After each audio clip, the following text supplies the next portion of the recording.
கல்லூரிகளில் பாரம்பரிய கலை நிகழ்ச்சிகளோடு பொங்கல் விழா களை கட்டியது.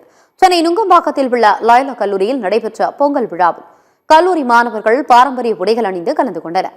இந்நிகழ்வில் நாட்டுப்புற பாடகர் கலைமாமணி, புஷ்பவனம் குப்புசாமி மற்றும் மக்கள் நாயகி அனிதா குப்புசாமி ஆகியோர் சிறப்பு விருந்தினராக கலந்து கொண்டு பாடல்களை பாடினர்.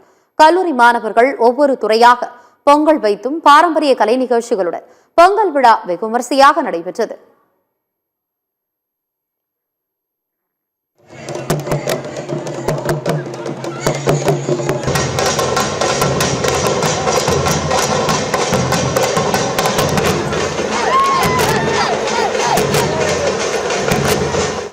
சென்னை அடையாறில் உள்ள எம்ஜிஆர் ஜானகி கலைக்கல்லூரியில் மாணவிகள் பாரம்பரிய முறைப்படி பொங்கல் வைத்து கொண்டாடினர். பாடல்கள் இசைக்கப்பட்டு பாடல்களுக்கு கல்லூரி மாணவிகள் நடனமாடி மகிழ்ந்தனர்.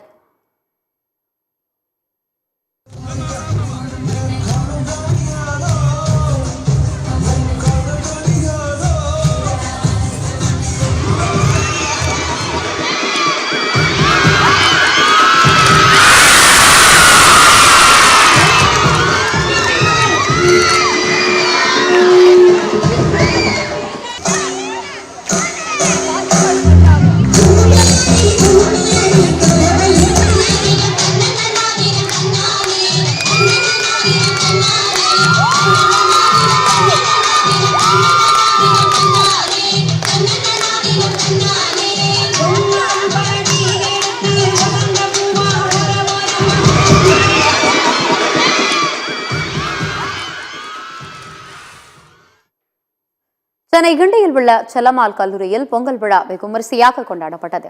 மாணவிகள் ஒன்று கூடி பாரம்பரிய முறைப்படி மண்பானையில் பொங்கல் வைத்து தமிழர் திருநாளை கொண்டாடி மகிழ்ந்தனர். ஆட்டம் பாட்டத்தை வெளிப்படுத்திய மாணவிகள் கலை நிகழ்ச்சிகள் மூலம் திறமையை வெளிப்படுத்தினர்.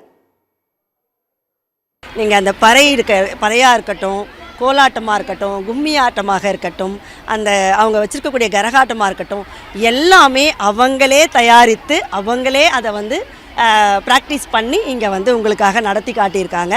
உண்மையிலே எல்லா பண்டிகைகளுமே கொண்டாடப்பட வேண்டியவை தான்.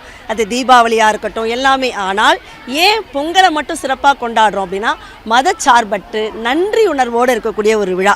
அறுவடை திருநாளான இந்த பொங்கல் திருநாளில் புதுப்பானை பொங்கல் போல எங்கள் அனைவர் மனதிலும் உலகத்தார் அனைவர் மனதிலும் இன்பம் பொங்கட்டும் என்று கூறி எங்கள் கல்லூரி அனைவர் சார்பாகவும் பொங்கல் திருநாள் நல்வாழ்த்துக்களை கூறுகிறேன். தைப்பொங்கல் திருநாளுங்கிறது எப்போவுமே நம்ம உழவர்களை உழவு தொழில் மரபு சார்ந்த மண் சார்ந்த கலைகள் கலைஞர்கள் இது எல்லாத்தையுமே கொண்டாடுறதுக்கான ஒரு வாய்ப்பாக நான் பார்க்குறேன். அந்த வகையில் பச்சரிசியில் எப்படி நம்ம வெல்லம் சேர்க்குறோமோ அதே மாதிரி முடிஞ்ச அளவுக்கு நம்ம எல்லாரோட வாழ்விலையும் அன்பை சேர்க்கணும்னு நான் கேட்டுக்கிறேன். எல்லாருக்கும் தைப்பொங்கல் திருநாள் நல்வாழ்த்துக்கள்.